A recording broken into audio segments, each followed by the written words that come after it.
उश्र कुल पैदावार पर वाजिब होता है। चुनांचे हज़रत इमाम अबू हनीफा रहमतुल्लाह अलैह के नज़दीक उश्र कुल पैदावार और हर तरह की पैदावार पर वाजिब होता है, खा उसकी मिकदार कम हो या ज़्यादा।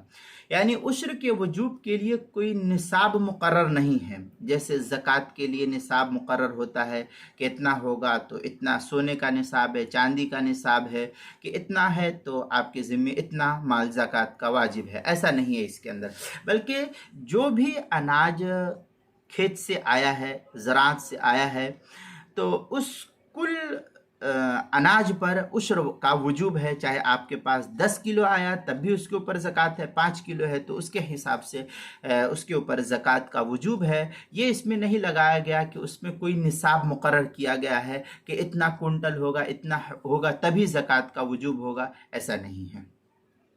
चुनांचे मुहित बुरहानिया में है, क़ाला अबू हनीफ़ा ला युअतबर निसाब बल युजबुल उश्र फ़ी कुल्लि क़लीलिन व कसीरिन अखरजतहुल अर्द मिम्मा।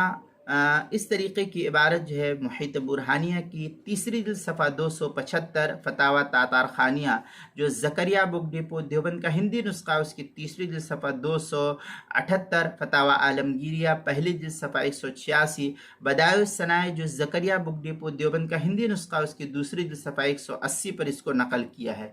मज़ीद ये कि फतावा शाम के अंदर जो फतावा शामी ज़करिया बुक डिपो देवबंद का हिंदी नुस्खा है, उसकी तीसरी जिल्द सफ़ा 265 की एक इबारत से ये बात मालूम होती है कि कम अज़ कम एक सा या निस्फ सा पैदावार की शर्त मालूम होती है। लेकिन आम फ़िक़ही किताबों में ये क़ैद हज़रत इमाम अबू हनीफ़ा रहमतुल्लाह अलैह के कौल में नहीं मिली। इस बात का इतराफ़ हज़रत मौलाना मुफ्ती मोहम्मद सलमान साहब मंसूरपुरी ने नोट के तहत किया है। इसलिए बेहतर बात वही है कि ज़कात के सिलसिले में कोई क्या नाम है, उशरी चीज़ों के अंदर, अनाज गल्ले वगैरह के अंदर निसाब कोई मुकर्रर नहीं है। जितना पैदावार है उन तमाम पैदावार में जो भी कुछ हुआ है उन तमाम में उश्र या निस्फ़ उश्र जो भी एतबार से ज़कात का वजूब हो रहा है तो उश्र या निस्फ़ उश्र दिया जाएगा। जो उशरी है उसको उश्र के एतबार से, जो निस्फ़ उश्र है उसको निस्फ़ उश्र के